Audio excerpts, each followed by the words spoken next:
ये ज्योग्राफी का लेक्चर 4 होगा। और सबसे पहले हम ये देखते हैं कि Himachal Pradesh public service commission ने 2023 में कैसा क्वेश्चन पूछा था।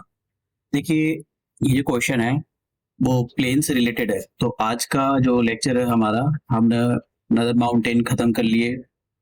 और नदर माउंटेन में हमने देखा ट्रांस हिमालयाज, कुछ पासेस देखे हमने।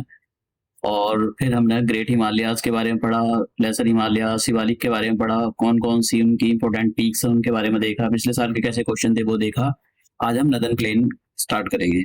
तो आज नदन प्लेन स्टार्ट करके और आज ही खत्म हो जाएगा। उसमें कुछ ज्यादा ऐसा कुछ है नहीं है, लेकिन आयोग ने 2023 में क्वेश्चन पूछा था, इसलिए हमको ये करना जरूरी है। अब देखिए, ऐसा नहीं है कि आप ज्योग्राफी को नेग्लेक्ट कर दोगे, क्योंकि वर्ल्ड ज्योग्राफी जो ज्योग्राफी होती है, जो एक फिजियोग्राफी ऑफ इंडिया वो पूछ रहा है।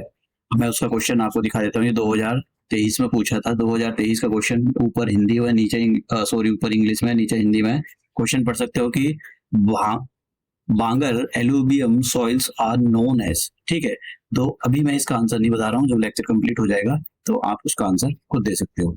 तो सबसे पहले मैं आपको बताना चाहता हूँ कि ये मैप बनाया मैंने यहाँ पर। देखिए, इधर तो सबसे नॉर्थ में हमारा तिब्बत। तिब्बत से अगर आप साउथ की ओर आओगे तो आपको मिलेंगे ग्रेट हिमालयाज। ये मोस्ट कंटिन्यूअस रेंज है। यहाँ पर ही आपको बड़े बड़े पीक मिल जाएगी, वर्ल्ड की सबसे ऊंची पीक मिल जाएगी आपको। और उसके बाद में दूसरे आते हैं लेसर हिमालयाज। तो लेसर हिमालयाज में ये ग्रेट हिमालयाज से थोड़े छोटे हैं। तो इनकी कुछ इंपॉर्टेंट पीक्स हैं। ये वैसे कंटिन्यूस रेंज नहीं है, ये भी डिसकंटिन्यूस रेंज है। यहाँ ग्रेट हिमालयाज कंटिन्यूस है, ये डिसकंटिन्यूस रेंज है। ठीक है, इनकी दो इंपॉर्टेंट पीक्स काफी इंपॉर्टेंट है, जैसे कि एक पीर पंजाल रेंज होगी और दूसरी धौलाधार। हमने ये भी देखा। उसके बाद में नीचे आ जाते हैं शिवालिक। तो शिवालिक जो है सबसे लास्ट में बने थे। और शिवालिक के बाद आ जाते हैं ये सबसे छोटे छोटे, मतलब इनकी जो हाइट होती है कम होती है। अभी देखिए, अभी हमने कुछ ही पॉइंट कवर करे with respect to the Himachal Pradesh की ज्योग्राफी के हिसाब से। अभी एक दो लेक्चर जो होगा पूरी तरह से इन्हीं माउंटेन पर होगा, लेकिन वो उसके अंदर वो जो लेक्चर होंगे वो पूरी तरह से हिमाचल प्रदेश की ज्योग्राफी से रिलेटेड होंगे। शिवालिक के बाद आ जाते हैं प्लेन। तो अब प्लेन के बारे में बात करें। देखिए, प्लेन में भी इनका मतलब इनको डिवाइड किया गया है। पहला आते हैं भाबर, दूसरा आता है तराई, फिर आता है बांगर और फिर आता है खादर। तो अब देखते हैं कि मतलब ये बने कैसे हैं। देखिए, जब भी कोई रिवर किसी माउंटेनियस रीजन से, ऊंचे पहाड़ों से नीचे की ओर उतरती है, तो वो अपने अपने साथ बड़े बड़े बोल्डर, बड़े बड़े पत्थर, बजरी, कंक्रीट बहुत मोटे मोटे अपने साथ लाती है, क्योंकि उनकी इंटेंसिटी काफी होती है। अब वो तुरंत जैसी माउंटेन से नीचे उतरेगी, तुरंत बॉटम में उनको जमा करेगी, क्योंकि इनकी इतनी भी कैपेसिटी नहीं होती कि इसको आगे तक कैरी कर सके। तो ये जो है बड़े बड़े बोल्डरों को अपने पास में ही एकदम माउंट जैसी शिवालिक से आप उतरोगे नीचे, तो आपको ऐसे बड़े बड़े बोल्डर, बड़े बड़े पत्थर, कंक्रीट मिल जाएंगे देखने के लिए। ठीक है, उसके बाद में होगा, क्योंकि इतने बड़े बड़े होते हैं, मोटे मोटे पत्थर होते हैं कि पानी इनके नीचे से निकल जाता है। छोटी छोटी जो रिवर्स होती हैं, छोटी छोटी स्ट्रीम्स होती हैं, वो इतनी अपने साथ इतना वॉल्यूम कैरी नहीं कर पाती कि इनको पूरी तरह से पानी में डुबो दे। वो इनके नीचे से निकल जाती है। वो जैसे ही इनके नीचे से निकलेंगे, इसका मतलब ये होगा कि यहाँ पर आकर भावर रीजन में आकर जो छोटी छोटी स्ट्रीम्स होती हैं वो डिसअपियर हो जाती है। तो अब देखिए, यहाँ पर पानी नीचे से जा रहा है पत्थरों के, तो क्या यहाँ पर फसल उग सकती है? फसल नहीं उग सकती है। क्यों? क्योंकि फसल को उगाने के लिए, उनको खेती करने के लिए उनका जो रूट सिस्टम है वो ज्यादा गहराई तक नहीं जा पाता है। तो फिर यहाँ पर क्या बड़े बड़े पेड़ उग सकते हैं? हाँ, बड़े बड़े पेड़ उग सकते हैं, क्योंकि बड़े बड़े पेड़ों की जो रूट सिस्टम होता है वो काफी गहराई तक चला जाता है, क्योंकि सॉइल जो है आपको काफी डेप्थ में मिल जाएगी यहाँ पर। तो यहाँ पर खेती नहीं होती, बड़े बड़े बोल्डर होते हैं। अभी मैं आपको दिखाऊंगा इसका कुछ डायग्राम। हाँ, देखिए, ये ऐसे बड़े बड़े मोटे मोटे पत्थर होते हैं, इससे भी मोटे मोटे पत्थर होते हैं। मतलब ये जो एक सैंपल है, तो यहाँ पर खेती करना पॉसिबल नहीं है। हाँ, बड़े बड़े पेड़ उग जाते हैं यहाँ पर। अब बात करते हैं हमारे पास दूसरा तराई। तो भावर रीजन के अंदर जो छोटी छोटी स्ट्रीम थी वो डिसअपियर हो गई थी। अब वे कहाँ पर निकलेंगी? वे कुछ टाइम के बाद जो है, कुछ दूरी कवर करने के बाद वे तराई रीजन में आ जाएगी। ये तराई रीजन है। तो ये तराई जो रीजन होता है वो एकदम से इतनी आ जाती है कि यहाँ पर हर टाइम पानी भरा रहता है। ठीक है, आपको आपको दलदल मिल जाएगी। तो यहाँ पर पानी भरा रहता है। तो जहाँ पर अब यहाँ पर पानी सबसे ज्यादा है, तो सिंपल सी बात है, पानी ज्यादा है तो क्रॉप भी ऐसी जो वाटर इंटेंसिव क्रॉप्स होती है, जैसे शुगर हो गया, शुगर केन हो गया, राइस हो गया, इनको उगाने के लिए ये सबसे अच्छी जगह पानी सबसे ज्यादा होता है। और एक और दिक्कत होती है यहाँ पर मच्छरों की। जहाँ पर पानी ज्यादा होता है वहां पर आप समझ जाओ कि दलदल होएगी, और फिर वहां पर मच्छर भी पैदा होते हैं, तो मच्छरों की बड़ी दिक्कत है। फिर उसके बाद में रिवर्स। देखिए, रिवर्स जो है, पहले रिवर्स ऊपर से फ्लो करती थी, ये फ्लो करती थी ऐसे, जहां पर आप मेरा ये देख रहे हो। कर्सर, लेकिन अब रिवर यहाँ से फ्लो नहीं करती है। रिवर ना अपना जो फ्लड प्लेन है उसको चेंज कर लिया है, ये ओल्डर है। ये पहले यहाँ से रिवर फ्लो करती थी और उसने काफी यहाँ पर डिपोजिशन किया है, क्ले का डिपोजिशन किया है। तो ये ओल्डर जो पहले रिवर फ्लो करती थी, इसका फ्लड प्लेन है ओल्डर, पहले बहती थी अब नहीं बहती है। तो इसी रीजन को हम बांगर बोलते हैं। बांगर का मतलब होता है कि कोई रिवर पहले वहां से फ्लो करती थी लेकिन अब नहीं करती है, उसने अपना रास्ता बदल लिया, अब वो दूसरी जगह से जाती है। तो रिवर जो है अपनी रास्ता बदल करके दूसरी जगह से जाएगी और जहां से फ्लो कर रही है उसी रीजन को बोलते हैं खादर। तो खादर क्या है? New flood plain of the river. और जो बांगर है, बांगर जो है वो पुराने फ्लड प्लेन होते हैं। यहाँ पर कैल्शियम भी मिलता है, जिनको कांकर बोलते हैं। भी हम देखेंगे क्वेश्चन कैसा पूछा गया था। देखिए ऐसा नहीं कि आयोग जो है यूपीएससी का छोटा भाई है तो वो उसके लेवल के क्वेश्चन पूछता है। अब मैं आपको, ये तो मैंने आपको एक ओवरव्यू बता दिया कि कैसे कैसे यहाँ पर ये सब प्लेन के बारे में। अब जरा हम यहाँ पर नोट्स में देख लेते हैं। तो भावर भावर में इस टाइप के मोटे मोटे पत्थर मिलेंगे आपको, ग्रेवल्स मिल जाएंगे। तो यहाँ पर जो है बड़े बड़े ट्री ग्रो कर सकते हैं उनका, क्योंकि बड़े बड़े ट्री का जो रूट सिस्टम होता है काफी गहराई तक जाता है जमीन में, और क्योंकि यहाँ पर सॉइल काफी नीचे होती है इसलिए बड़े बड़े पेड़ उगते हैं। छोटे छोटे जो कल्टीवेशन होती है, जैसे कि आप यहाँ पर शुगर केन नहीं ग्रो कर सकते हो या राइस नहीं उगा सकते हो, तो राइस नहीं उगते यहाँ पर। ठीक है, मतलब यहाँ पर खेती नहीं होती है।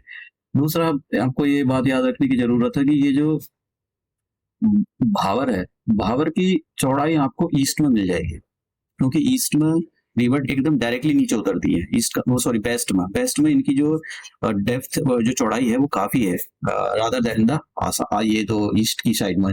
ईस्ट में क्योंकि वहां पर जो रिवर नीचे उतरती है ब्रह्मपुत्र, उसका जो एरिया है वो ज्यादा बड़ा है नहीं, तो इसलिए। और दूसरी बात, वो एरिया तो काफी बड़ा है उसका, लेकिन अपने साथ में इतने बड़े बड़े बोल्डर कैरी नहीं कर पाती है वो, क्योंकि वो उसको काफी डिस्टेंस कवर करनी पड़ती है, तो ये बीच में ही रुक जाते हैं।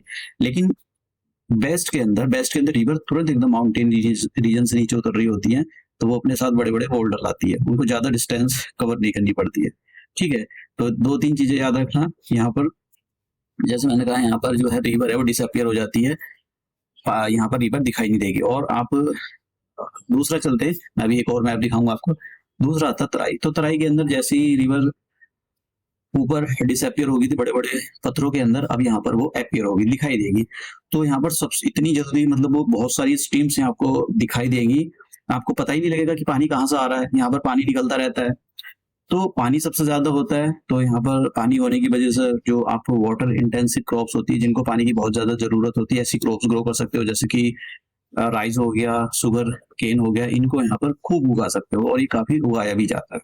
ठीक है, इसकी एक इसमें एक बात याद रखना कि इसकी जो ईस्टर्न पार्ट में ये काफी चौड़ा है, क्योंकि ईस्टर्न पार्ट में जो ब्रह्मपुत्र प्लेन है वो काफी बड़े हैं। ठीक है, तो वेस्ट में तराई रीजन छोटा है, मतलब उसकी चौड़ाई कम है, और ईस्ट के अंदर इसकी चौड़ाई काफी है, मतलब चौड़ाई ज्यादा है। तो ये तो खैर यूपीएससी के पॉइंट ऑफ व्यू से इंपॉर्टेंट है, लेकिन हो सकता है कि Himachal Pradesh public service commission ऐसे भी क्वेश्चन पूछ ले। तो आपको ये याद रखना है कि भाई यहाँ पर बहुत ज्यादा बहुत फॉरेस्ट है यहाँ पर। ठीक है, और ये जो मतलब यहाँ पर पानी होने की वजह से यहाँ पर जो लाइफ है वो काफी, मतलब यहाँ पर काफी एनिमल्स मिलते हैं, जिनकी वजह से, पानी होने की वजह से यहाँ पर क्या है, मॉस्किटो भी बहुत ज्यादा है। ठीक है, फिर उसके बाद हम बात करते हैं, ये तराई हो गया, तराई के बाद हम बात करते हैं भांगर। देखिए पहले रिवर यहाँ से फ्लो करती थी, लेकिन अब रिवर ने अपना जो फ्लड प्लेन है, जो अपना रास्ता है, उसको बदल लिया है। अब रिवर दूसरी जगह से फ्लो करती है। तो ये जो है रिवर के ओल्डर, मतलब पहले यहाँ से रिवर फ्लो करती थी, अब नहीं करती। और ये जो ऐसे आप देख रहे हो ना, ये जो जमीन है, जो सॉइल है, इसके अंदर कैल्शियम कार्बोनेट मिलता है, इम्प्योर कैल्शियम। बस याद रखो, इम्प्योर वगैरह नहीं, बस कैल्शियम कार्बोनेट मिलता है, जिनको हम कांकर बोलते हैं। इसी पर आयोग ने क्वेश्चन पूछा था, समझ गए आप। तो अगर कोई सोच रहा है कि दो चार पन्ने पलट लेगा किताबों की या इधर उधर से देख लेगा, भैया आपको बहुत, मतलब काफी मेहनत करने की जरूरत होती है, तभी आप Himachal Pradesh public service commission का एग्जाम निकाल पाओगे। तो यहाँ पर यहाँ भी काफी जो है मतलब बस यही बात याद रख लेना कि यहाँ पर जो है ये ओल्डर फ्लड प्लेन होते हैं, और कैल्शियम के यहाँ पर छोटे छोटे नोड्यूल्स मिलते हैं, जिनको हम कांकर बोलते हैं। और ये जो है, मतलब यहाँ पर ऐसा नहीं कि खेती नहीं होती, खेती होती है, लेकिन इतनी, मतलब खेती होती है लेकिन प्रोडक्शन उस लेवल का नहीं होता है।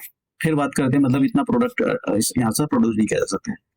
अब बात करते हैं खादर। तो खादर क्या है? नया, अब जहां से रिवर अप फ्लो करती है तो उसको बोलते हैं खादर। ठीक है, तो क्योंकि यहाँ पर रिवर अप फ्लो कर रही है, तो जो अपने साथ वो मटेरियल लाती है, तो वो काफी इनरिच होता है। तो यहाँ पर खेती के लिए ये बहुत अच्छा है, खेती करने के लिए यहाँ पर ये मतलब काफी अच्छा होता है। और इसको मतलब ये आप बोल सकते हो कि ये न्यू जो फ्लड प्लेन है, रिवर के नए फ्लड प्लेन है। तो अब हम वैसे तो और इसके अंदर यहाँ पर कुछ बचा नहीं है। अब हम ये बात करते हैं कि हमारा जो क्वेश्चन था जो आयोग ने पूछा था वो उसके बारे में देखते हैं कि देखिए यहाँ पर बांगर बांगर के बारे में बात हो रही है। बांगर का मतलब जो ओल्डर फ्लड प्लेन थे, बांगर भांगर या बांगर, ठीक है।